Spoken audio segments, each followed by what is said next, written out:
Hey everyone, Dad here, or Mike, whoever's watching.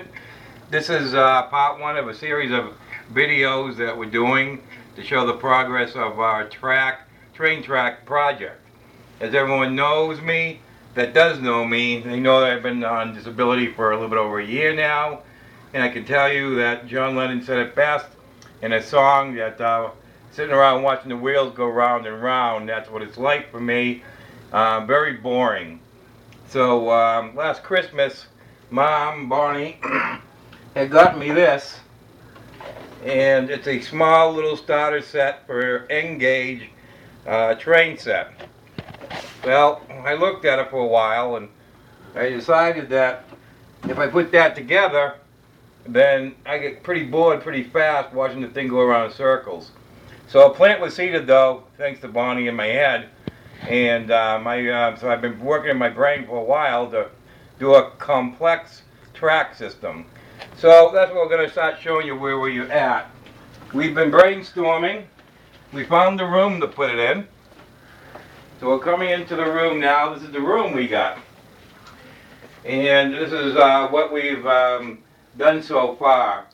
Anyhow, what I have here is I've got the base done, and I've got 3 feet wide, and then from me to the table 6 feet, and then from that side of the table to this side is 8.5 feet, and then again another 3 feet wide. The one thing I can tell you is I'll show you the table itself, and it's made out of 2-inch styrofoam on top of 1/2-inch plywood, and I've got this sitting on 2 6-foot tables.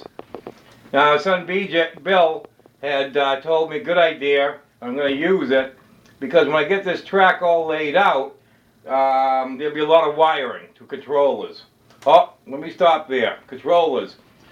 One thing you'll find out if you ever get into this model building with trains is the train logo, Limbo or Talk.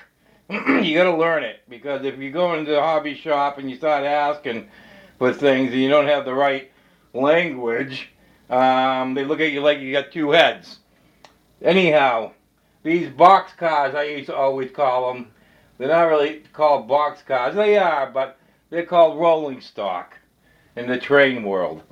In the train world, these aren't called controllers. They're called cabs. And also, the turnout switch tracks, they're called sidings. So as I learn these things, I'll relate them to you guys. So in case you ever get into this, you know the lingo. Anyhow, I will have this, once I get the track laid out, and I know where all my electrical drops, there's going to be a lot of them, I can put this up on, make 2x4 blocks, and I'll put them on top, and then I can drill through on each of my wire connections. I can run the wires underneath, and then hook them to my main control panel. We're going with N scale because the most popular scale out there is HO. N is the next most popular, and the thing with N is you can fit a lot in a small area. So we decided to go with N, and you get good detail with N. For instance, this is a distribution. This isn't a railroad yard. It's a distribution building. And what happens in real life in the day is a rolling stock box car would come in the back of here, unload, and you need to have tractor trailer trucks here, and it would deliver and distribute the items to the stores. And it's got good detail to the building. My track, the theme of the track is going to be, this area will be dedicated to the rail yard, and that's going to consist of what we call a turnable, and this turnable will be hooked up to what they call a roadhouse. Now, all a roadhouse is it houses engines. And so if you want this, whatever engine's parked in here, you want this, this turns to there, the engine will come out on this, and then it'll turn out to the main track that's hooked up somewhere in here. Over in here somewhere, I don't know yet, but it'll be a yard. We'll have rolling stock everywhere, and the engine can hook up to the rolling stock, and away we go. This is a coal bin, and it'll be used for the, there's going to be one steam engine, old steam engine, which has what they call a tender on the back. It holds the coal to feed the steam. Anyhow, that'll be parked underneath here, and it'll be on a live track, so I can use it. I just won't use it all the time. It'll be parked underneath here, so we can get coal for the tender. Now in this section, we're going to have like a urban farm area. It'll be cows and pigs and, you know, everybody on the McDonald farm will be over there. Meadow. The meadow area, you know, urban living, laid back. Might even be a drive-in, who knows. Anyhow, this rest of the area of the track will be for an industrial type, like up in Manchester, a mill city on a river.